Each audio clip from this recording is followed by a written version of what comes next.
పిల్లలకి 6 మంత్స్ వచ్చే వరకు తల్లిపాలు తప్ప వాటర్ కూడా ఇవ్వరు. 6 మంత్స్ తర్వాత సాలిడ్ స్టార్ట్ చేసేటప్పుడు ఎన్నో అనుమానాలుంటాయి. ఎలాంటి ఫుడ్స్ పెట్టాలి, ఎలాంటి ఫుడ్స్ పెట్టకూడదు అని. బయట దొరికే సెర్లాక్ పౌడర్ వాడొచ్చా అని. ఈ వీడియోలో సెర్లాక్ పౌడర్ ఎలా తయారు చేయాలో తెలుసుకుంటూనే మిగిలిన డౌట్స్ కూడా క్లియర్ చేసుకుందాం. ఏదైనా ఇల్లు కట్టేటప్పుడు కానీ, ఎడ్యుకేషన్ విషయంలో కానీ బేస్ అనేది చాలా ఇంపార్టెంట్ అని చెప్తారు కదా. అలాగే మనం పిల్లలకు పెట్టే ఫస్ట్ 3 years ఫుడ్ కూడా చాలా ఇంపార్టెంట్. ఇప్పుడు పెట్టే హెల్దీ ఫుడ్ అనేది వాళ్ళ లైఫ్ టైం హెల్దీగా జీవించడానికి పునాది లాంటిది. అప్పట్లో మంచి ఫుడ్ తిన్నారు కాబట్టి ఇప్పటికీ ఇంత ఆరోగ్యంగా ఉన్నారని కొంతమందిని చూసి మనం అనుకుంటాం కదా, అలా అన్నమాట. 1 year వచ్చే వరకు కూడా పిల్లలకి సాల్ట్ కానీ షుగర్ కానీ అస్సలు ఇవ్వకూడదు. న్యాచురల్గా ఆ ఫుడ్కి ఉండే టేస్ట్ వాళ్ళకి తెలియాలి. అప్పుడే తర్వాత ఫ్యూచర్లో కూడా పిల్లలు ఇబ్బంది పెట్టకుండా ఫుడ్ తినగలుగుతారు. ఫ్రూట్స్, వెజిటేబుల్స్, గ్రెయిన్స్, లెంటిల్స్ అన్నీ పెట్టొచ్చు. అవుట్ సైడ్ ఫుడ్ మాత్రమే అవాయిడ్ చేయండి. ఫ్రూట్స్ కానీ వెజిటేబుల్స్ కానీ ఎలా చేసి పెట్టాలి, ఏ కాంబినేషన్స్లో పెట్టాలి అని నా నెక్స్ట్ వీడియోస్లో పోస్ట్ చేస్తాను. ఈ కంటెంట్ ఇంట్రెస్ట్ ఉన్న వాళ్ళు సబ్స్క్రైబ్ చేసుకోండి ఛానల్ని. సెర్లాక్ పౌడర్ ఎందుకు వాడకూడదంటే, రీసెంట్గా WHO రిపోర్ట్ ప్రకారం సెర్లాక్లో ఉండాల్సిన దానికంటే 2.7 grams షుగర్ కంటెంట్ ఎక్కువగా ఉందట. అది కూడా మన ఇండియాలో. సో అలాంటి ప్రొడక్ట్స్ వాడడం వలన నష్టమే కానీ ప్రయోజనం లేదు. ఇన్స్టెంట్గా ఫుడ్ తయారు చేసుకోవచ్చని బయట దొరికే సెర్లాక్ పౌడర్స్ని యూజ్ చేస్తాము. అదే సెర్లాక్ పౌడర్ని మనం ఇంట్లోనే ఇంకా హెల్తీగా తయారు చేసుకోవచ్చు. సెర్లాక్ అనేది పిల్లలకి ఇచ్చే మెయిన్ ఫీడ్ కదా. సో అందులో carbohydrates, protein, fibre, healthy fats అన్నీ ఉండేలా చూసుకోవాలి. దాని ప్రకారమే ఇప్పుడు సెర్లాక్ పౌడర్ని ఎలా చేసుకోవాలో చూద్దాము. కొన్ని డౌట్స్ మీకు లాస్ట్ వరకు వీడియో చూడడం వలన క్లియర్ అవుతాయి. First main ingredient rice. నేను ఇక్కడ 1 cup రైస్ తీసుకుంటున్నాను. అంటే నేను బ్రౌన్ రైస్ తీసుకున్నాను, మీరు ఏ రైస్ అయినా తీసుకోవచ్చు. రైస్ని బట్టి మిగతా ఇంగ్రీడియంట్స్ ఎంత వేసుకోవాలి అని మెజర్మెంట్ ఉంటుంది. 1 cup రైస్కి 1/2 cup కందిపప్పు తీసుకోవాలి. అలాగే 1/2 cup మసూరి దాల్ తీసుకోవాలి. దీన్ని రెడ్ దాల్ అని కూడా అంటారు. అలాగే 1/2 cup పెసలు తీసుకోవాలి. పెసలు లేకపోతే పెసరపప్పు కూడా తీసుకోవచ్చు, కానీ మ్యాక్సిమం పెసలు తీసుకోవడానికి ట్రై చేయండి. ఇప్పుడు ఇవన్నీ బాగా కలిసేటట్టు మిక్స్ చేసుకోవాలి. ఇప్పుడు ఇంకొక సపరేట్ బౌల్ తీసుకొని ఇందులో జస్ట్ 2 spoons వరకు మినపప్పు తీసుకోండి. నేను పొట్టుతో ఉన్న మినపప్పును తీసుకుంటున్నాను. మీరు నార్మల్ మినపప్పు అయినా తీసుకోవచ్చు, బట్ పొట్టుతో ఉన్నవి తీసుకుంటేనే హెల్త్కి మంచిది కాబట్టి మ్యాక్సిమం పొట్టుతో ఉన్నవి తీసుకోవడానికి ట్రై చేయండి. ఇప్పుడు వీటిని శుభ్రంగా 3-4 times కడిగి వాష్ చేసుకోవాలి. ఇప్పుడు దీన్ని నిండా మునిగేలాగా వాటర్ వేసుకొని ఒక 8 hours వరకు నానబెట్టుకోవాలి. అలాగే మినపప్పును కూడా సపరేట్గా 5-6 times వాష్ చేసుకొని వాటర్ వేసుకొని పక్కన పెట్టుకోవాలి. మినపప్పు అనేది ఎక్కువ తీసుకోకూడదు, చాలా తక్కువ తీసుకోవాలి. జస్ట్ 2 spoons తీసుకోండి 1 cup రైస్కి. 8 hours తర్వాత ఇలా బాగా నానిపోయి ఉన్నాయి. జనరల్గా పప్పులు, ధాన్యాలు అన్నీ కడిగి ఎండబెట్టి పౌడర్ చేసేస్తారు, కానీ ఇలా నానబెట్టడం వలన పిల్లలకి డైజెషన్ ఈజీగా ఉంటుంది. పిల్లలకనే కాదు, పప్పులు, ధాన్యాలు అనేది వండుకునేటప్పుడు కూడా నానబెట్టడం అనేది కంపల్సరీ. 8 hours నానిన తర్వాత ఇలా ఏదైనా కాటన్ క్లాత్ తీసుకొని వాటర్ అంతా పోయేలాగా ఆరబెట్టుకోవాలి. జస్ట్ ఫ్యాన్ కింద ఆరబెడితే సరిపోతుంది. ఇదేంటి ఇంత క్వాంటిటీ ఉందని చూస్తున్నారా? నేను యాక్చువల్లీ డబుల్ క్వాంటిటీ చేసుకున్నాను. మీకు చూపించడం అయితే 1 cup మెజర్మెంటే చూపించాను. అలా తడంతా పోయేలాగా ఫ్యాన్ గాలికి ఆరబెట్టుకొని తర్వాత కొంచెం లైట్గా ఎండ ఉన్నప్పుడు ఇలా ఎండలో పెట్టుకోవాలి. ఈ ప్రాసెస్లో మనకి పెసలు మొలకలు కూడా వస్తాయి. ఇలా మొలకెత్తినవి తినడం వలన మనకి 10 times పోషకాలు ఎక్కువగా ఉంటాయి. ఇలా లైట్గా ఎండలో పెట్టుకోవడం వలన ఇంకొంచెం ఎక్కువ రోజులు మనం స్టోర్ చేసుకోవచ్చు. ఇప్పుడు వీటిని సిమ్లో పెట్టి వేయించుకోవాలి. ఫ్లేమ్ హైలో పెట్టకూడదు, వేయించడం కూడా ఆపకూడదు. అన్నీ ఈవెన్గా కుక్ అవ్వాలి కాబట్టి సిమ్లోనే నెమ్మదిగా వేయించుకోవాలి.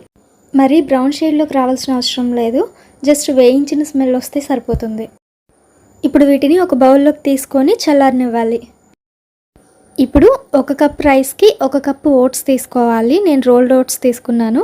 అలాగే ఇక్కడ నేను 2 cups తీసుకుంటున్నాను, ఎందుకంటే నేను 2 cups రైస్ తీసుకున్నాను కాబట్టి. ఇప్పుడు మనం తీసుకున్న రైస్ కానీ పప్పులు కానీ అన్నీ కార్బోహైడ్రేట్స్, ప్రోటీన్ ఉంటాయి. ఫైబర్ కంటెంట్ ఎక్కువ ఉండదు.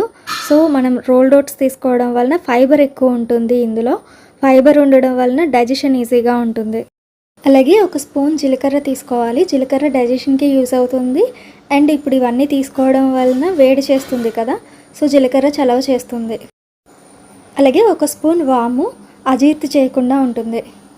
వీటిని స్టవ్ ఆఫ్ చేసి ఆల్రెడీ పెనం వేడిగా ఉంటుంది కాబట్టి ఆ వేడికి మాత్రమే ఫ్రై చేసుకోవాలి. ఇప్పుడు జీలకర్ర వాము కూడా ఇందులో వేసుకొని బాగా కలిసేలాగా మిక్స్ చేసుకోవాలి. బౌల్ చిన్నదైంది కాబట్టి నేను కొంచెం బౌల్ పెద్దది తీసుకుంటున్నాను. కొంతమంది డ్రై ఫ్రూట్స్ని కూడా ఇందులోనే మిక్స్ చేసేస్తారు, బట్ నేనైతే అది సజెస్ట్ చేయను. ఎందుకంటే ఒకటి, సాలిడ్ స్టార్ట్ చేసిన వెంటనే డ్రై ఫ్రూట్స్ పిల్లలకి ఇవ్వకూడదు. వాళ్ళ డైజెస్టివ్ సిస్టమ్ని మరీ అంత ఇబ్బంది పెట్టకూడదు. మనం పెట్టే ఉగ్గులో కూడా ప్రోటీన్ ఉంటుంది, అది సరిపోతుంది స్టార్టింగ్లో. సాలిడ్ స్టార్ట్ చేసిన 1-2 మంత్స్ తర్వాత డ్రై ఫ్రూట్ పౌడర్ అనేది ప్లాన్ చేసుకోండి సపరేట్గా. ఎందుకంటే పిల్లలందరూ ఒకేలా ఉండరు అండ్ ప్రతి బేబీకి కూడా వాళ్ళు చేసే యాక్టివిటీస్ని బట్టి, టైంని బట్టి ప్రోటీన్ రిక్వైర్మెంట్ ఉంటుంది. కాబట్టి దాన్ని బేస్ చేసుకొని మనం వాళ్ళకి చేసే రెసిపీస్లో ప్రోటీన్ పౌడర్ని యాడ్ చేసుకోవచ్చు. సో డ్రై ఫ్రూట్ పౌడర్ ఎప్పుడు సపరేట్గానే చేసుకోవాలి. ఇప్పుడు దీనిని మనం ఇంట్లోనే మిక్సర్ జార్లో వేసుకొని గ్రైండ్ చేసుకోవచ్చు, లేదా బయటైనా పిండి పట్టించుకోవచ్చు. ఇంట్లోనే చేసుకోగలిగితే ఇంకా మంచిది. ఇలా చాలా ఫైన్ పౌడర్లా చేసుకోవాలి. ఈ బ్లెండర్ నాకు చాలా బాగా యూజ్ అవుతుంది. ఈ మధ్యనే తీసుకున్నాను. ఈ blender unboxing and demo video కూడా ఛానల్లో త్వరలో పోస్ట్ చేస్తాను.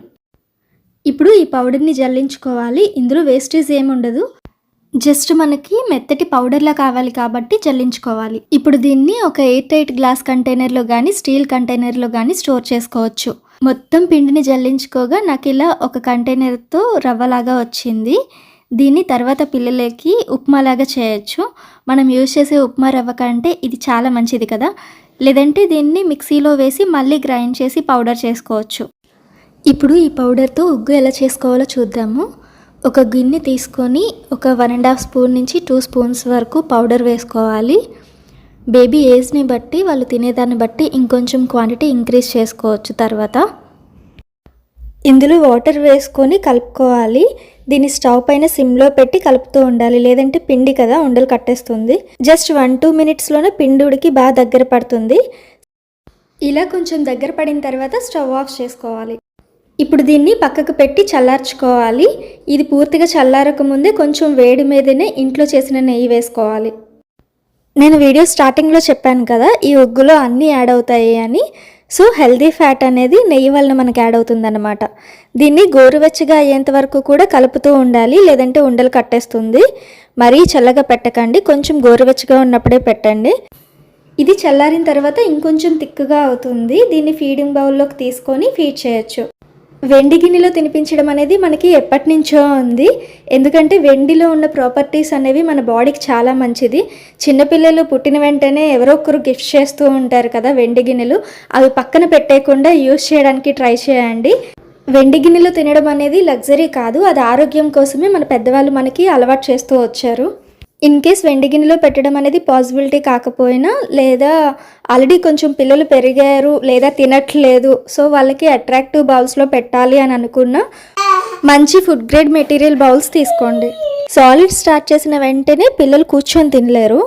అప్పటి వరకు పడుకొని పాలు తాగే పిల్లలు సడన్గా కూర్చొని తినమంటే కొంచెం ఇబ్బంది పడతారు. ఒక 1-2 మంత్స్ వరకు వాళ్ళకి అలవాటు అయ్యేంత వరకు ఇలా పడుకొని ఫీడ్ చేయాలి. హెడ్ కొంచెం హైట్లో ఉండేలా చూసుకుంటే వాళ్ళకు కొంచెం తినడానికి కంఫర్టబుల్గా ఉంటుంది. మీకు ఈ వీడియో కనుక నచ్చినట్లయితే ఛానల్ని సబ్స్క్రైబ్ చేసుకోండి. అలాగే మీకు ఏమైనా డౌట్స్ ఉంటే కామెంట్ చేయండి.